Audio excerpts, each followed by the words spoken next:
파트 3 강의 시작하도록 하겠습니다. 파트 3에서는 문자열에 대해서 다루는데요.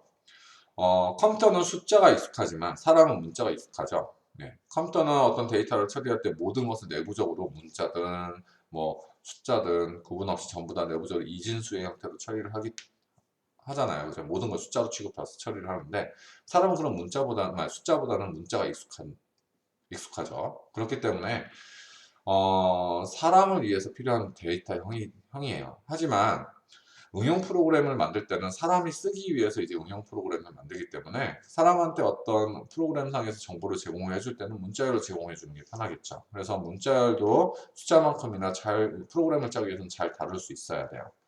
자, 파이썬 3에서는 그리고 유니코드에 대한 지원이 파이썬 2보다 향상이 되었어요. 파이썬 2는 기본적으로 문자가 유니코드 형식이 아닌데 파이썬에서는 기본적으로 유니코드 형식이에요. 그럼 유니코드가 뭐냐? 과거에는 이제 문자를 표현할 때, 뭐 A, B, C 각각의 문자를 표현할 때 아스키 코드를 이용해서 표현을 했어요. 이 아스키 코드는 1바이트의 비트로 표현을 하고요. 이 1바이트의 비트들 중에서도 이렇게 비트가 이렇게 1바이트, 이게 한 칸을 1바이트라고 할게요. 그러면 이제 이렇게 1바이트 안에서 이제 표현을 하고 그 중에 7비트만을 이용해서 문자열을 표현을 했어요. 예를 들면은 이제 65에 해당하는 그러니까 이진수로 65에 해당하는 값이 알파벳으로는 A에 해당하는 뭐 그런 식으로 이제 각각의 숫자를 문자와 매핑을 해서 시켜서 쓰는데 7비트만 썼다라는 말이죠. 그럼 7비트로 표현할 수 있는 정보의 양이 어떻게 되느냐? 파이썬으로 계산해보면 이렇게 128가지의 2의 7승만큼의 이제 7비트로 표현할 수 있는 정보량이 128가지죠. 그래서 128가지로 알파벳, 영문자, 알파벳, 대소문자하고 숫자, 그리고 기타 특수문자를 표현하면 128가지로는 이제 필요한 만큼의 문자들을 다 표현할 수 있었어요. 하지만 이 컴퓨터라는 게 처음엔 영어권에서 이제 개발이 돼서 쓰이다가 이제 전 세계적으로 쓰이다 보니까 특히 인터넷이 발달하면서부터 이제 전 세계적으로 이제 각 나라에서만 이제 컴퓨터를 쓰는 게 아니고 이제 인터넷을 통해서 여러 국가가 동시에 이제 같이 어떤 시스템을 써야 되는 경우가 발생을 하게 되죠. 그러다 보니까 문자 체계가 통일이 안 돼 있었어요. 과거에는 여기가 이제 0으로 시작하면서 어떤 이진수로 되어 있다면은 이렇게 쭉쭉쭉 되어 있다면은 뭐 이런 식으로 되어 있다면 얘는 이제 그냥 아스키 코드인 거예요. 근데 여기에 1을 붙임으로 해서 요 뒤에 한 바이트를 더 쓰는 방식으로 지금 보면은 이제 하나, 둘, 셋, 넷, 다, 여, 일곱 이렇게 한 바이트를 더 쓰는 방식으로 이렇게 2바이트를 이용해서 다른 문자들까지 표현을 하는 방식으로 이제 썼거든요. 그래서 각 나라마다 이제 여기에 1을 붙여가지고 요 뒤에 여기를 더 덧붙여서 뭐 한글 같은 경우 뭐 기억을 표현한다든지 니은을 표현한다든지 이런 식으로 문자를 다루게 됐는데 이게 국제적인 표준이 없었어요. 딱히 너무 이제 혼용이 돼 있는 거죠. 그래서 거기에 대한 이제 표준을 좀 정해야 되겠다라고 마련한 게 이제 유니코드라는 표준이고요. 이 유니코드 표준은 이제 몇 가지가 있는데 이 중에서 2바이트를 쓰는 유니코드 체계가 있고 뭐 4바이트를 쓰는 유니코드 체계가 있고 뭐 그런 식으로 여러 가지가 있어요. 근데 이제 파이썬 3에서는 이제 유니코드를 기본으로 이제 문자열 타입으로 쓰기 때문에 어떤 다국어 지원하는데 굉장히 이제 2보다는 더 편하게 쓸 수 있게끔 환경이 되었다라는 것을 좀 알아두면 됐고요. 파이썬 3에서는 문자열은 불변값이에요. 값을 바꿀 수가 없다라는 건데 이 부분은 이따가 실습을 통해서 좀 알아보도록 할게요. 자, 아까 정수 리터럴을 표현하는 방법을 배웠던 것처럼 이제 문자열 리터럴을 표현하는 방법에 대해서 한번 살펴보도록 하죠. 저번 첫 번째 주 강의에서도 좀 언급을 하긴 했지만 다시 한번 확인을 해보면 일단은 문자열 리터럴은 단일 또는 이중 인용 부호로 묶어서 생성을 할 수가 있어요. 이렇게 만들어도 문자열이고요. 이렇게 만들어도 문자열이라는 거죠. 단일 인용 부호하고 이중 인용 부호. 근데 요거로 두 가지를 쓰는 거는 차이는 없고요. 다만 한 가지가 있다면 이중 부호 안에서는 이렇게 단일 인용 부호를 쓰면은 뭐 이런 식으로 쓰게 되면은 이 이중 인용보호로 시작했으면 이중 인용보호로 끝나야 되기 때문에 여기에서 만나는 부분이 여기죠. 요거와 쌍이 되는 부분이. 그래서 요 안에를 문자열로 취급할 수 있고, 그래서 요 안에서 단일 인용보호를 쓸 수 있다라는 거죠. 그래서 요거는 이렇게 문자열로 취급이 되는데, 만약에 단일 인용보호로 해서 같은 문자로 쓰게 되면은 무슨 문제가 발생하냐면, 자, 단일 인용보호로 시작을 했으면 단일 인용보호로 끝나는 데까지가 문자라고 했죠. 그래서 여기까지가 하나의 문자열이 되고요.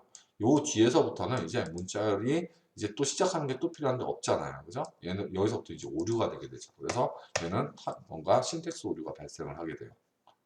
잘못된 문자열이 된 거죠. 그래서 반대로 이제 단일 인용보호 안에서는 이렇게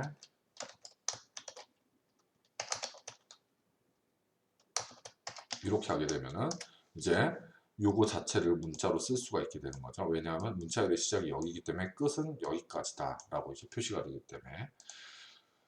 그러면 이제 이런 이유 때문에 이제 요 두 가지 방식을 지원을 이제 해서 좀 편하게 쓸 수 있게끔 만들어진 거죠. 저는 이제 요 방식을 더 선호해요.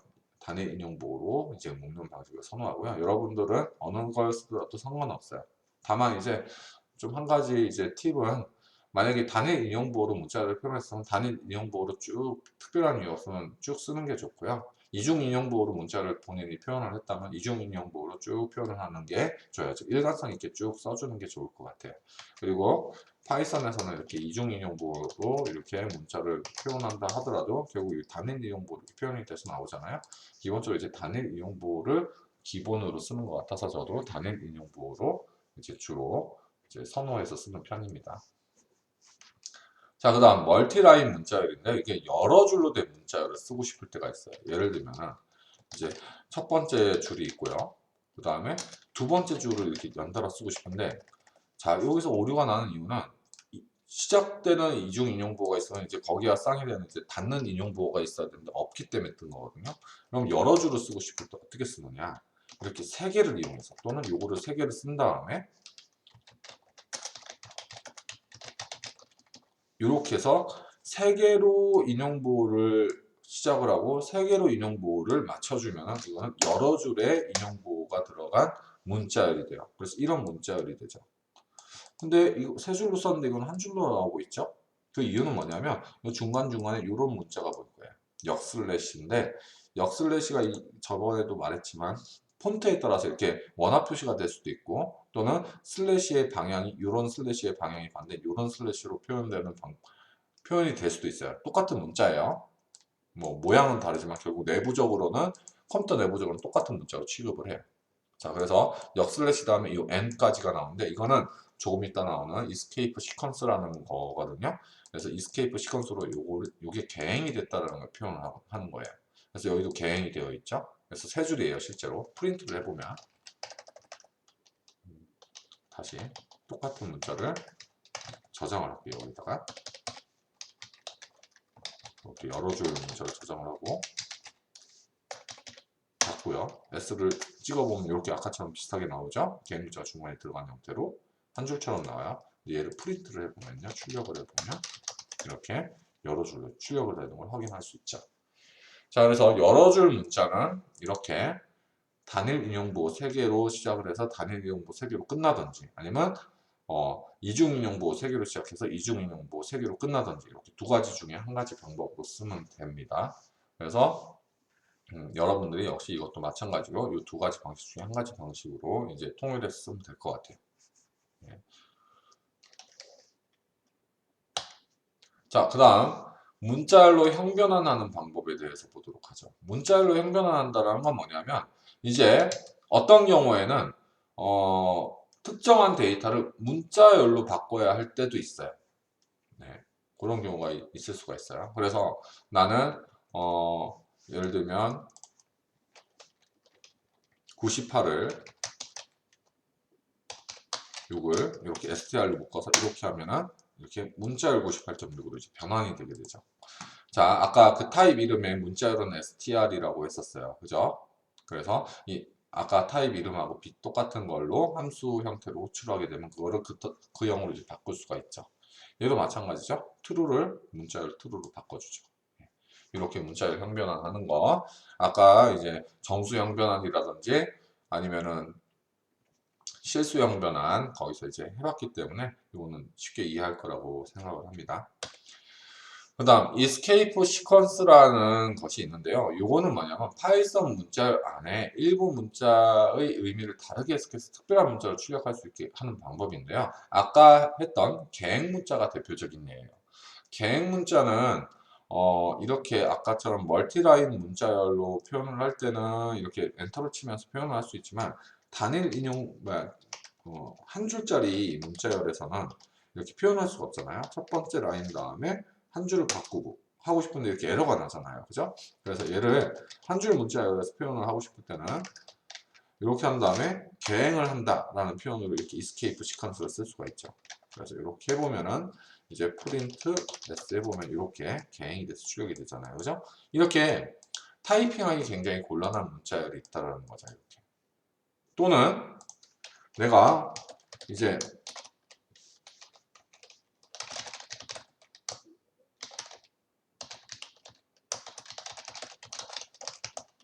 자, 이런 식으로 요 이중인용부 안에 또 이중인용부를 쓰고 싶을 때가 있어요. 근데 이거는 오류라고 했었죠, 아까. 그래서 이렇게 치면은 오류가 돼요. 그러면 이중인용부를 어쨌든 써야 되는 경우도 있어요. 예를 들면은 이제 뭐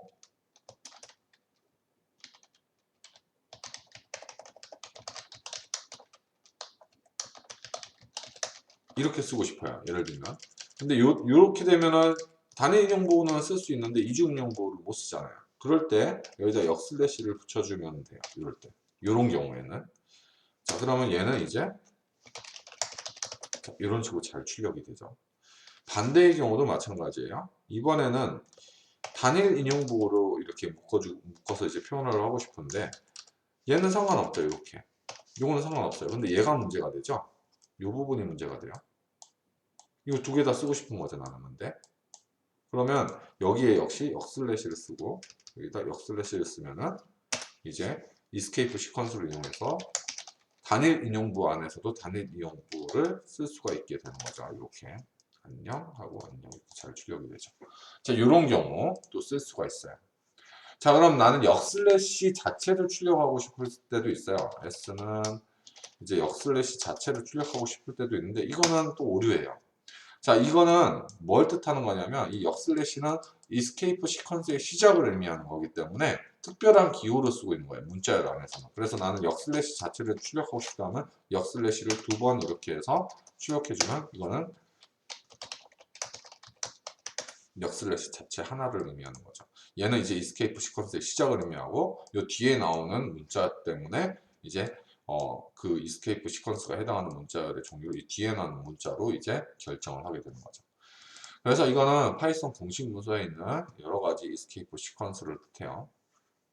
자, 여기서 요 특별한 거 몇 개만 해보면 이거는 벨 소리를 내는 거예요. 벨 소리는 타이핑 할 수가 없죠. 그래서 소리 나는 거 A. 그리고 이건 백스페이스 바예요. 백스페이스 바도 표현하기가 힘들죠. 이렇게 한번 요거를 두 개를 한번 활용해서 써보죠. A, B, C 그 다음에 백스페이스 바.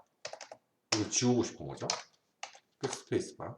그 다음에 D, E, F 이번엔 벨소리 이렇게 내고 한번 프린트 S를 해보죠. 이 문자열에서 벨소리가 지금 안 나고 그냥 S를 그냥 찍기만 하면 이거는 프린트를 한 게 아니라 그냥 S에 있는 값만 보여준 거예요. 이걸 프린트를 해볼게요. 지금 소리 난 거 들리셨나요? 이게 이제 A에 의해서 소리가 난 거고요. 이 escape 시퀀스 요거에 의해서 소리가 난 거고 그 다음에 얘는 백스페이스 바잖아요. 그래서 백스페이스 바 때문에 C가 지워졌죠. 요 앞에 글이 지워져서 출력이 됐죠. 이 프린트라는 걸 이용해서 출력을 할 때 얘네들 이 escape 시퀀스가 제대로 이제 출력이 돼요. 이렇게. 자, 그래서 요렇게 escape 시퀀스를 이용하는 방법이 있어요. 네. 그리고 여기에 보면은 이제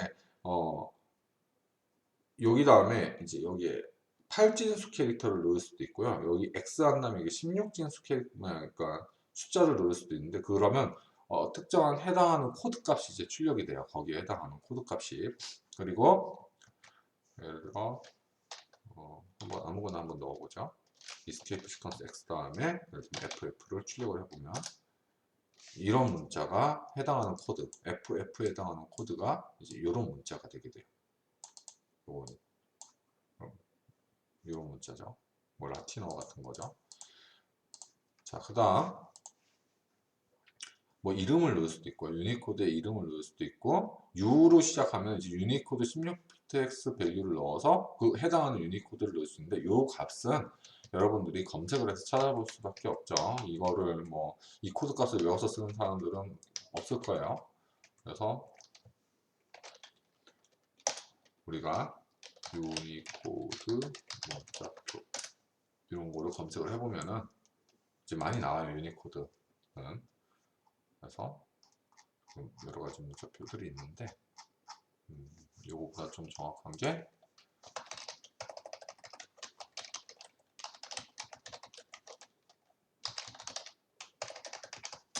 이런 것들을 검색을 한번 해볼게요.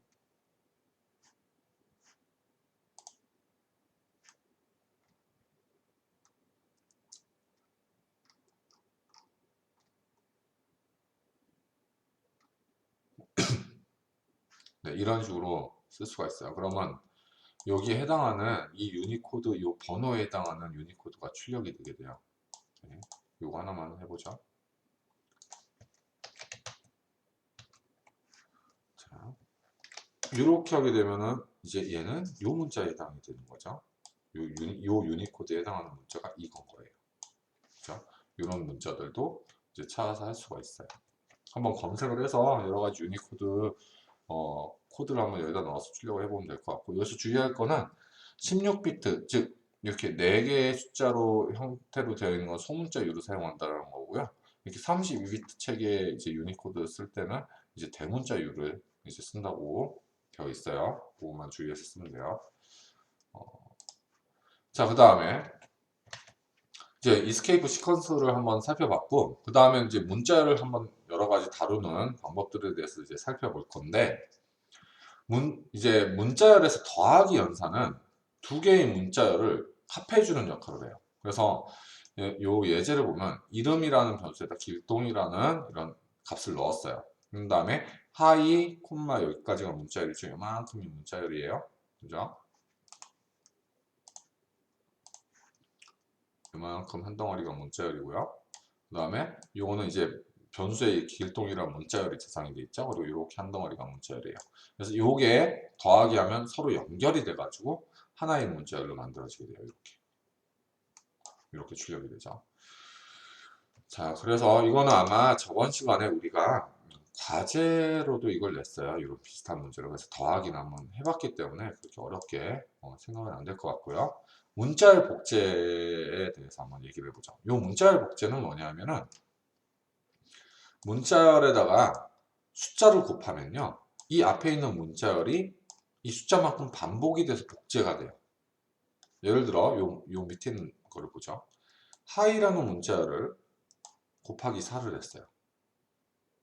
네. 곱하기 4를 하게 되면 이 하이라는 문자가 이렇게 4번 연속이 돼서 붙게 되는 거죠. 곱하기 10 하면 몇 번 붙을까요? 10번을 하게 되죠. 그래서 거기다가 플러스 한 다음에 이거는 이제 플러스 연산이죠. 이렇게 여기다 요 문자 이렇게 4번 반복된 거에다 요거를 붙였으니까 이렇게 출력이 되겠죠. 자, 이게 유용할 때가 있어요. 언제 유용하냐? 예를 들면 우리가 어떤 메뉴 같은 거를 출력을 할 때 프린트 별표를 쭉 이렇게 출력을 한 다음에 그 다음에 뭐 예를 들면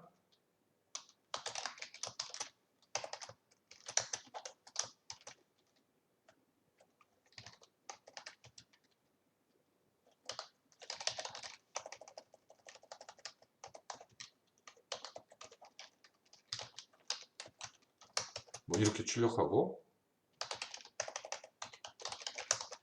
이것도 쭉 출력한 다음에 뭐 이런 식으로 나올 때가 있어요. 근데 이거를 예를 들면 그냥 이렇게 해서 출력하면 쭉 이렇게 한 번에 출력이 되잖아요. 그죠? 100개가 찍히잖아요.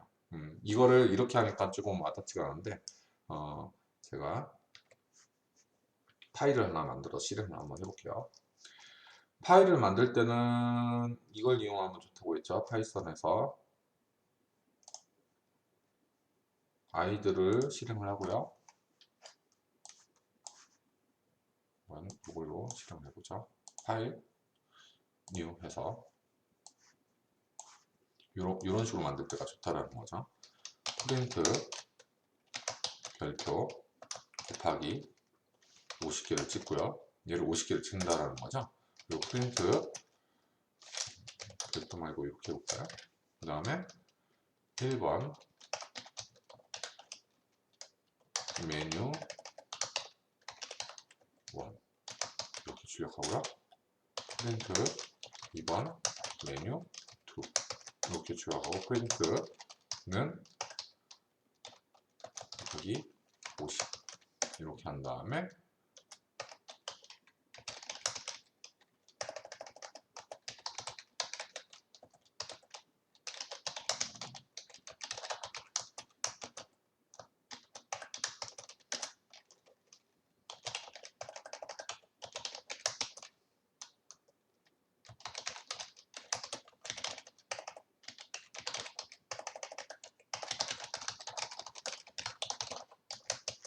자, 이런 프로그램을 짰어요. 이제 이거 실행할 때 저장을 먼저 해야 된다고 했어요. 저장을 하고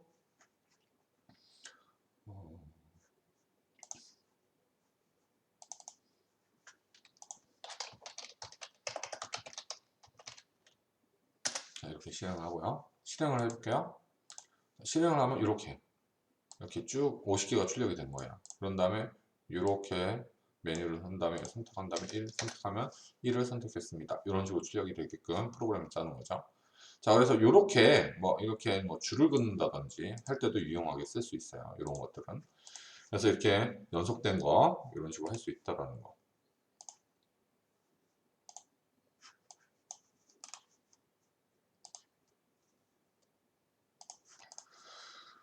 자, 그래서 곱하기 연산, 연속해서 이렇게 여러 개의 문자를 복사하고 싶을 때는 이런 식으로 곱하기 연산을 쓰면 됩니다. 파이썬에서는. 자, 그 다음 문자열 추출하는 방법이에요. 문자열 추출은 문자열 추출이라기보다는 문자 추출이에요. 정확하게는 조금 수정을 해보면요. 문자 추출이에요. 문자.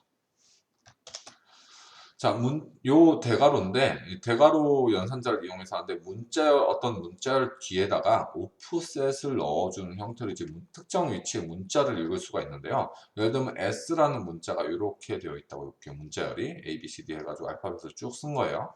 그러면 이제 오프셋이라는 말이 되게 중요한데, 다른 말로는 뭐 인덱스 또는 첨자라는 용어를 쓰기도 해요. 그래서 오프셋을 이제 0이잖아요. 이건 무슨 말이냐면, 여기가 제일 이제 오프셋은 이제 기준이 되는 곳으로부터 얼마만큼 떨어져 있냐가 오프셋이에요. 자, 여기 첫 번째 문자 A죠. 이 A 요 위치에서부터 0번째만큼 떨어진 곳이면 여기죠. A. 그래서 0번만큼 떨어진 곳 A가 출력이 되는 거죠. 그 다음 여기로부터 이 기준점으로부터 한 칸 떨어진 곳 B죠. B가 이제 출력이 돼요. 이렇게 하면. 자, 근데 파이썬이 굉장히 편리한 것 중에 하나는 뭐냐면 일반적인 다른 언어들은 이런 오프셋을 지정할 때 이 양수만 낼 수 있거든요. 0 이상의 정수만 낼 수 있게끔 구성이 되어 있는데 파이썬은 음수를 넣을 수도 있어요. 이 음수가 의미하는 게 굉장히 편한데 이거는 음수를 넣게 되면 뭐냐면 끝에서부터 몇 번째라는 의미예요. 끝에서부터 몇 번째이기 때문에 이건 끝에서부터 첫 번째, 끝에서부터 두 번째죠. 끝에서부터 세 번째는 마이너스 3을 넣으면 되겠죠. 이런 식으로도 접근이 가능해요. 그래서 마지막 문자를 출력할 때 요거 개수를 알아야지 마지막 문자를 알 수 있는데 파이썬 그냥 마이너스 1, 마이너스 2 하면 끝에서부터 그러니까 접근이 가능하다라는 거. 그 다음 이제 요거는 이제 알파벳 26자잖아요. 근데 26자니까 오프셋으로 따지면 25번까지 있어요.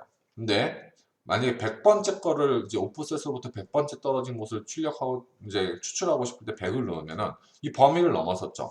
범위를 넘어서게 되면은 이런 오류가 발생해요. 그래서 범위를 넘어선 데에 있는 문자는 가져오려고 하면 오류가 된다라는 거 아시면 되고요. 자, 아까 문자열이 불변값이라고 했잖아요. 그래서 이건 무슨 말이냐? 자, S라는 문자열이 있고요. 조금 정리를 하고. 자, S라는 문자열이 이렇게 1, 2, 3, 4 이렇게 있다고 할게요.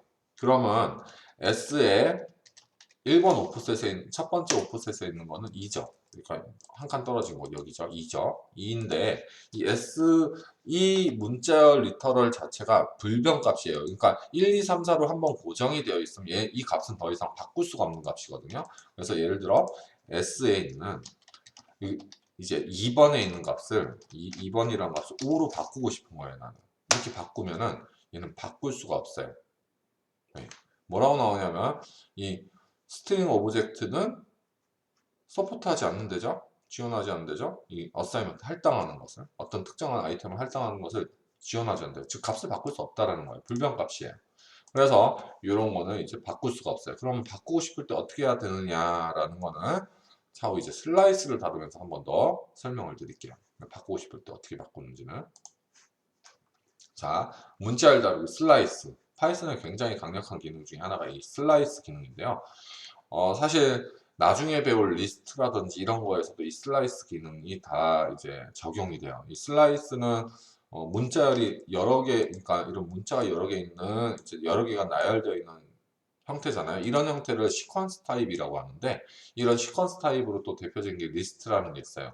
이런 리스트라든지 이런 거에서도 적용이 되니까 이 슬라이스라는 기능은 반드시 좀 잘 알아두었으면 좋겠어요. 파이썬은 굉장히 유용하게 쓸 수 있는 기능이거든요.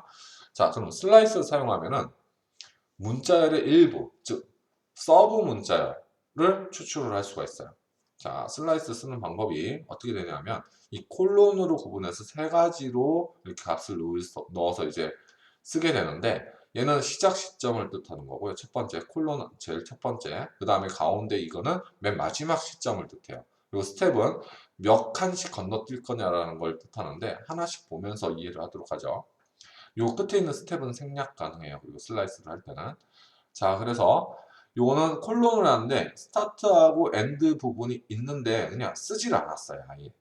요 두 가지 콜론으로 나눈 영역에 두 가지, 그리고 스텝은 아예 없죠. 요 스텝 영역은 아예 없죠. 그럼 요건 뭐냐면 스타트도 생략하고 엔드도 생략하면 처음부터 끝까지 다 추출하겠다는 의미예요. 처음부터 끝까지 다 추출.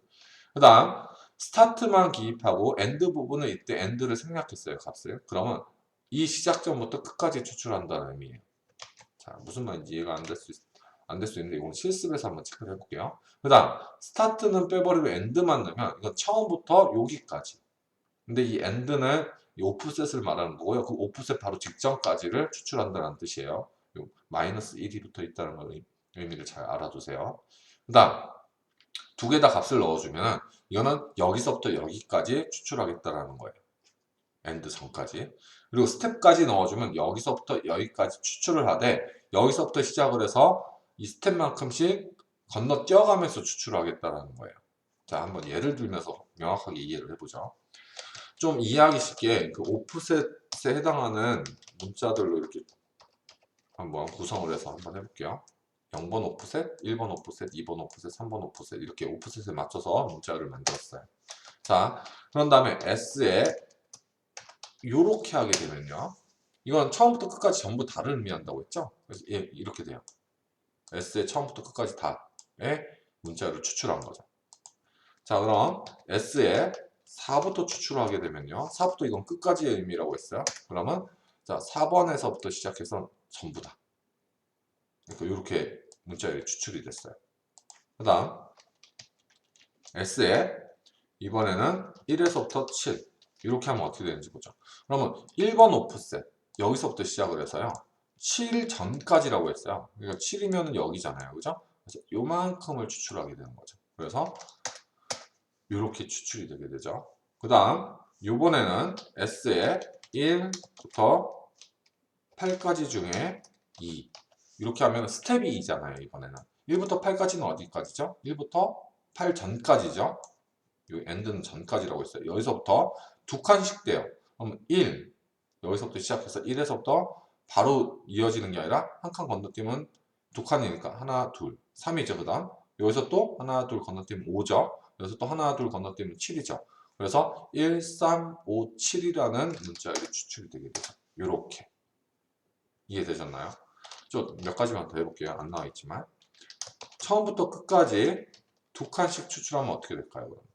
물론 처음부터 끝까지는 이제 여기다 0을 넣어도 상관없지만 처음 굳이 0을 넣을 필요는 없으니까 이렇게 생략해서 그냥 스텝만 넣는 거죠. 그럼 처음부터 끝까지 두 개의 스텝. 자, 처음, 그 다음 두 칸씩 가면은 요렇게 두 칸씩 가면서 추출이 돼요. 그래서 0, 2 이런 식으로 추출, 0, 2, 4, 8 뭐 이런 식으로 추출이 되죠.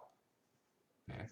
그 다음 이번에는 같은 방식으로 세 칸씩 하면 어떻게 되죠? 이렇게 세 칸, 세 칸, 세 칸 이렇게 추출이 돼요. 알겠죠? 그 다음에 S 이번에는 나는 1부터 끝까지 생략하면 끝까지가 돼요. 그 다음에 두 칸씩 하게 되면은 1은 여기서부터죠. 1부터 시작해서 1, 3, 5, 7, 9 이렇게 추출이 되게 되겠죠. 자, 엔터 치면 1, 3, 5, 7, 9. 자, 아까 그러면 슬라이스를 이용해서 이제 아까 문자열은 불변이라고 했잖아요. S를 출력해보면 이렇게 되는데 나는 새로운 문자를 만들고 싶어요. 이 S의 이 앞에를 예를 들면 A로 바꿔서 한번 새로운 문자를 만들고 싶어요. 그러면 S에다가 이제 A를 바꾸고 싶다. A를 바꾸되 A라는 문자열에다가 더하기 S에 1에서부터 끝까지 이렇게 하면 어떻게 될까요? 자, A고요. A에다 더하기 1에서부터 여기 오프셋 1에서부터 여기 생략했으니까 끝까지죠. 요만큼이죠. 이게 문자열을 어떻게 해요? 서로 더하면은 A 더하기 1, 2, 3, 4, 5, 6, 7, 8, 9가 되죠. 그래서 첫 번째 오프셋에 있는 값을 바꿀 수가 있어요. 그럼 S를 출력해보면 이렇게 바뀌었잖아요. 그죠? 그 다음 이번에 나는 얘를 뭘로 바꾸고 싶냐면 이제 D로 바꾸고 싶다고 해볼게요. 그럼 어떻게 하면 될까요? 얘는? 응용을 해보면 S에 처음부터 어디까지? 요 4를 D로 바꾸고 싶어요. 4 전까지죠? 4 전까지 플러스 D 그 다음에 플러스 S에 어디서부터 이제 5번부터 쭉 뒤에까지 이제 바꾸면 되겠죠? 5 이렇게 하면 S 하면은 이렇게 4가 D로 바뀐 걸 확인할 수 있죠. 이런 식으로 슬라이스를 이용하면은 특정 문자를 바꾼 것과 같은 효과를 낼 수가 있어요. 네. 파이썬에서 슬라이스 굉장히 많이 사용하니까 이거 말고도 여러분들이 여러 가지 슬라이스를 직접 뭐 다양하게 한번 만들어 가면서 연습을 좀 많이 해보도록 하세요. 이 부분은 슬라이스 많이 사용하니까. 자, 그 다음 문자열을 다루는 방법 중에 이제 길이를 구하는 방법이 있어요. 문자열의 길이. 자, S라는 어떤 문자열의 길이를 구하려고 하는데 len이라는 내정 함수를 이용해서 S를 넣게 되면 이 S라는 문자열의 길이를 구할 수가 있어요. 0부터 원래 9까지 뭐 이렇게 10개죠. 지금 하나, 둘, 셋, 넷, 다, 여, 일곱, 여덟, 아홉, 10개죠. 자, 예를 들면 len 홍길동이라는 문자는 몇 개죠? 3개죠. 이렇게 문자열의 길이를 구할 수가 있어요. 문자가 몇 개로 구성이 되어 있는지. 자, 그 다음 빈 문자열은 당연히 길이가 뭘까요?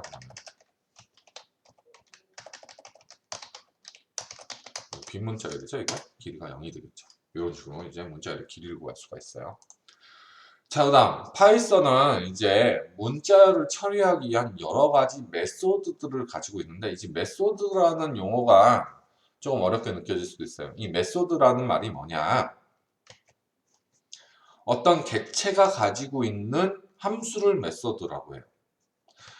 자, 파이썬은 모든 데이터를 객체로서 다룬다고 했고요. 이 객체는 메소드가 다 있는 건 아니지만 어떤 거는 메소드를 가지고 있을 수가 있어요. 네. 메소드라는 것은 그 객체가 할 수 있는 기능이라고 보시면 돼요. 기능. 객체가 가지고 있는 함수라고도 볼 수 있고 기능이라고도 볼 수 있어요. 자, 그 기능, 함수를 쓰는 방법은 그럼 뭐냐? 아까 우리가 메스점 해가지고 이런 식으로 접근했었죠. 메스점 뭐 사인을 하고 싶다. 예를 들면 뭐 1에 대한 사인 값을 구하고 싶다. 이런 식으로 했었잖아요.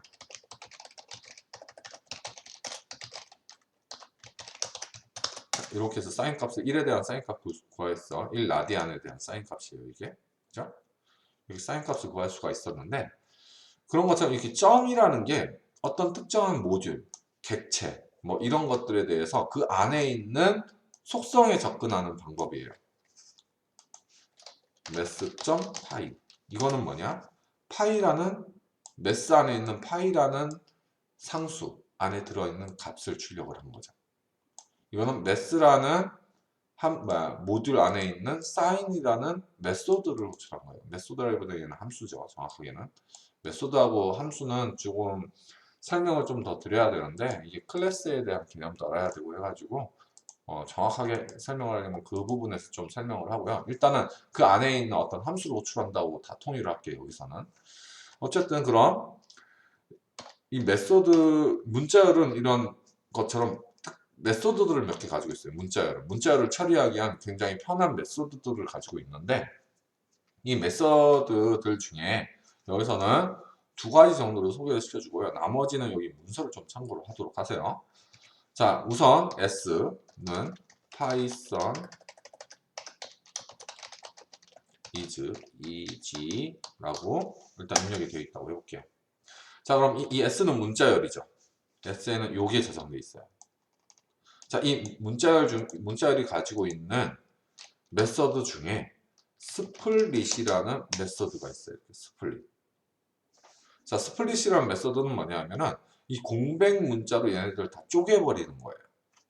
자, 이런 결과가 어떻게 되냐면 python is라고 이렇게 해서 문자열이 세 부분으로 쪼개져 있죠. 자, 여기 보면 대괄호로 묶여져 있는데 요거는 파이썬에 있는 우리가 이번 시간에 다루지 않지만 아까 데이터 타입 중에 리스트라는 데이터 타입이에요. 요게. 근데 이제 리스트는 아직 이번 주의 주제가 아니기 때문에 그냥 이렇게 리스트의 형태로 이렇게 문자열들이 쪼개져서 나온다라고 보시면 돼요. 자, 그러면 이렇게 쪼개졌고요. 이 쪼개진 걸 합하려고 하면은 아직 우리는 리스트를 모르니까 이 리스트를 변수 L에다가 저장을 해보죠. s.split 이렇게 저장했어요. L을 출력해보면 이렇게 나오죠. 자, L을 이제는 나는 얘네들을 다시 합치고 싶어요. 이제 합치는데 뭘로 합치느냐? 샵으로 합치게끔 하는 거예요. 자, 그 다음에 join이라는 메서드를 이용해서 자, 이것도 문자열이잖아요. 문자열은 점을 이용해서 그 메소드에 접근할 수 있다고 했어요. 그럼 join이라는 메소드가 있는데 요거를 아까 구했던 L 요거죠. 세 개로 쪼개졌던 거 있죠. 이렇게 세 개로 쪼개진 걸 다시 합치는 거예요. 이제 반대죠. 자, 그럼 합치면 어떻게 되는지 볼까요? 이렇게 아까 파이썬으로 쪼개진 거랑 이지가 뭘로 합쳐졌어요? 샵으로 합쳐졌죠. 자, 이번에는 반대로 샵으로 하지 말고 빈 문자열로 조인을 해볼게요. 빈 문자열로 L을 조인을 하면 어떻게 되는지 보죠. 이번 비어있는 문자열로 조인을 했으니까 이거 이지 이런 것들이 다 붙어서 조인이 됐죠. 그죠? 자, 이번에는 python is라는 거를 쪼갤 거예요. 이제 스플릿을 할 거예요. 뭘로 할 거냐? 샵으로 스플릿을 할 거죠. 아까는 스플릿에다가 아무것도 안 넣었어요. 아무것도 안 넣었을 때는 여기 공백 문자로 다 쪼개는데 반해 요 스플릿 안에다가 특정 문자를 넣어주면 그 문자열로 쪼개버려요. 자, 그러면 어때요? 다시 쪼개지죠? 자, 이번에는 python 이번에는 $샵 is $is 스플릿 이번에는 샵 이렇게 스플릿을 해도 마찬가지죠. 이번엔 요 문자열로 쪼개버리는 거예요. 자, 몇 가지 더 해보죠. 1, 2, 3이라고 어떤 사람이 입력을 했어요. 그리고 스플릿 콤마로 쪼개버리면 얘는 1, 2, 3이 다 쪼개지죠. 콤마로 부분에서 1, 2, 3으로 쪼개지게 돼요. 자, 이렇게 해서 문자를 쪼개기도 하고 결합하기도 하는 스플릿하고 조인이라는 이제 메서드들을 확인을 해봤고요. 그 밖에 여기 링크를 가보면은 뭐 요런 함수도 있고요. 요런 함수도 있고 요런 함수도 있고 여러 가지가 있어요. 지금 요 중에서 한 몇 개만 한번 써볼까요? 자, 요거 하나 보죠. 캐피탈라이즈라고 되어 있는데 얘는 스트링을 이제 첫 번째 캐릭터들 있잖아요. 그러니까 이 캐피탈라이즈라는 게 제목같이 이제 표현하는 거예요. 그러니까 그러니까 그 소문자로 되어 있는 것들을 이제 다 캐피탈라이즈를 하는 거예요. 지금 보면은 무슨 말이냐면 예를 들어 python is라고 아까 방금 전에 있었던 문자를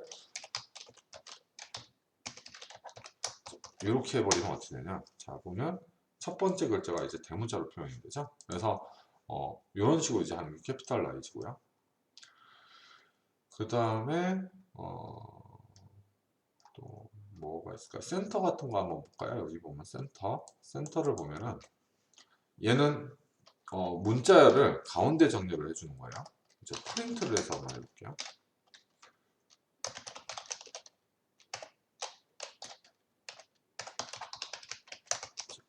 이렇게 하면은 아이고, 자 여기 센터를 쓰는 방법이 보면 폭을 입력하게 돼 있잖아요. 폭은 생략할 수 없고 뭘로 채울 건지는 생략할 수가 있죠. 폭을 정해줘야 돼요. 그럼 예를 들면 100이라고 했으면 이 무슨 말이냐면 100칸으로 이루어진 것 중에 가운데로 정렬을 하겠다는 거예요. 엔터를 쳐보면 이제 여기가 이제 100칸인데 밑에까지 쭉 100칸이 돼버린 거거든요. 그러니까 이제 공백 문자로 쭉 채운 다음에 나머지도 이렇게 공백 문자로 이렇게 채워서 얘네들이 이제 이 파이썬이 이 100칸 중에 공백 문자로 다 채우고 얘가 가운데로 올 수 있게끔 쓰는 게 이제 센터라는 거예요.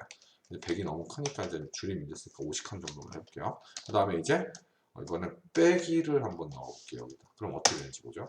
자, 이게 전체가 50칸이고 이 50칸에 비어있는 부분은 이 마이너스 기호로 채우고요. 그 다음에 이 파이썬이라는 이 문자 자체를 가운데로 이제 정렬하게끔 하는 그런 기능이 되겠죠. 자, 이런 것들도 있고요. 여러 가지 유용한 기능이 굉장히 많으니까요. 한번 여러분들이 좀 찾아보고서 좀 많이 여러분들이 연습을 해봤으면 좋겠어요. 굉장히 많이 쓰고요. 외울 필요는 없어요. 근데 어떤 것들이 있는지는 한번 좀 알면은 좋을 것 같아요. 좀 알아보고 나중에 찾아서 한번 해볼 수 있을 정도로 하면 좋을 것 같습니다. 문자열을 다루는 건 이제 굉장히 프로그램 짜면서 많이 해야 되는 부분 중에 하나고요.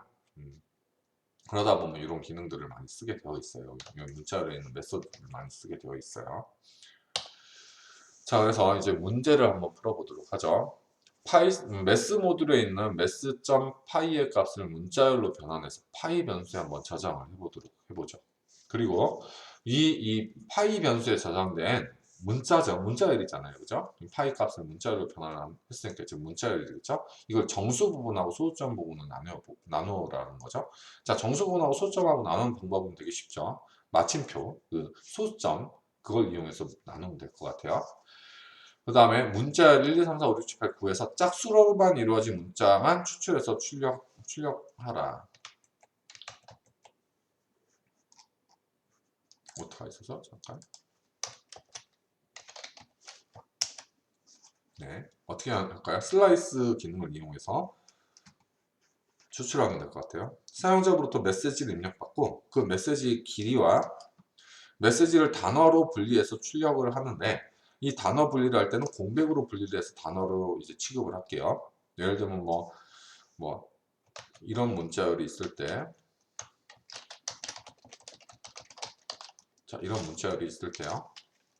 공백으로 자르게 되면은 헬로우하고 월드 마침표까지 자르겠죠? 요거를 하나의 문자로 단어로 취급을 하겠다라는 거예요. 그래서 메시지 길이하고 메시지 단어로 분리하여 출력을 하는데 어떻게 출력하면 될까요? 한번 해보도록 할게요. 자, 여러분도 한번 스스로 풀어보고요. 동영상 잠시 멈춰놓고 풀어보세요. 이제 답을 한번 보도록 하죠. 자, 그 다음 파이 값을 문자열로 한번 변환하는 방법은 일단은 먼저 임포트를 해야 되겠죠. 매스 모듈을 임포트를 하고 그 다음에 변수 파이에다가 그러니까 str 함수를 이용해서 이 mass.py라는 값 자체가 숫자이기 때문에 얘를 문자열로 바꿨어요. 자, 그래서 실제로 해보면 임포트 mass를 하고요. 그 다음에 파이에다가 str mass.py. 자, 이렇게 해서 파이를 한번 보도록 하죠. 자, 아까 그 파이는 소수점으로 되어 있는 이제 부동소수점 수였는데 이렇게 단일 인용부호가 묶여 있죠? 문자열로 바뀌었어요. 자, 이제 정수 부분하고 소수 부분으로 나누는 방법은 스플릿을 이용하면 되겠죠. 마침표를 이용해서 파이가 문자열이고요. 그 문자열에 있는 메소드들 중에 스플릿 점을 이용하게 되면 자, 3 정수 부분하고 소수 부분으로 이제 나뉘어졌죠. 이렇게. 자, 그 다음에 문자열에서 짝수로 이루어진 문자만 추출해서 출력하라고 했어요.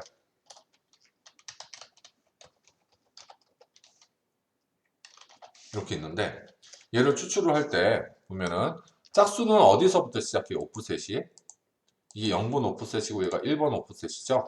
그래서 슬라이스를 하는데 1번 오프셋부터 시작을 하고 끝까지는 생략하라고 했어요. 엔드를 생략하고 몇 칸씩 건너뛰면 될까요? 짝수 부분만 출력하고 싶으면 두 칸씩 건너뛰면 되겠죠? 자, 그러면 이렇게 2, 4, 6, 8과 같은 짝수 부분만 추출된 문자열로 분리했죠.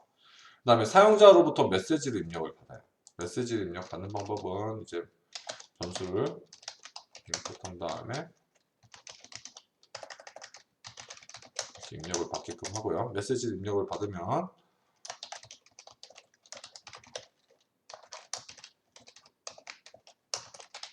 뭐 이런 식으로 입력을 했다고 할게요. 자, 입력을 받았어요. 그럼 메시지에는 방금 입력받은 문자열이 저장이 됐을 거예요. 키보드로부터 입력받은 문자열.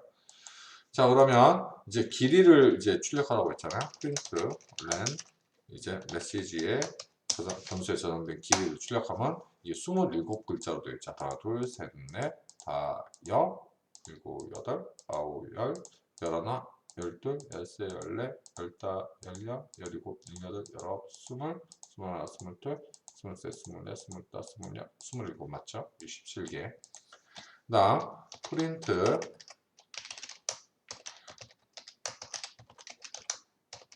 자, 단어를 분리해야 출력하라고 했는데 공백으로 구분하기로 했는데 여기 아무런 인자도 안 넣어준 공백으로 분리한다고 했죠? 그래서 엔터를 쳐보면 자, 아이고 잘못했네요. 프린트 메시지 점 스플릿 이렇게 해야죠. 이렇게 해보면 hello world I like python 이렇게 해서 문자열로 그러니까 단어별로 추출이 됐죠. 이렇게 단어가 분리가 됐죠. 자, 이렇게 해서 그냥 문제를 이렇게 풀어봤고요. 이제 정리를 해보죠. 파이썬 3에서는 유니코드에 대한 지원이 파이썬 2보다 향상이 되었고요. 그리고 문자열 리터럴은 단일 또는 이중 인용 보호로 감싸서 표현한다라는 거. 그리고 단일 또는 이중 인용 보호를 3개를 이용해서 여러 라인의 문자열을 표현할 수 있다고 됐어요. 그리고 str 함수를 이용해서 어떤 다른 데이터 타입을 문자열로 형변환이 가능하고요. escape 시퀀스를 사용하면 특별한 문자를 표현할 수가 있죠. 문자열에서 더하기 연산은 두 문자열을 연결하는 데 사용할 수 있고요. 곱하기 연산은 연산의 대상이 되는 문자를 곱한 수만큼 반복하는 형태로 생성을 하게 된다고 했어요. 그 다음에 그러니까 이제 요게 대괄호 연산자를 이용해서 특정한 위치에 있는 문자를 추출을 할 수가 있고요. 슬라이스 연산을 이용하면 특정 부분의 특정이죠. 특정 부분의 문자를 추출할 수가 있고요. 또 뭐 이제 스텝을 하면은 이제 건너뛰어가면서도 추출할 수가 있었어요. 그죠? 그다음에 파이썬은 문자를 다룰 수 있는 여러 가지 메소드들을 제공한다. 우리는 스플릿하고 뭐 조인 같은 걸 해봤는데 그 밖에 아까 말했던 요 페이지에 가서 다른 것들도 한번 좀 연습을 좀 해봤으면 좋겠어요. 네. 그래서 오늘 강의 마치도록 하겠습니다.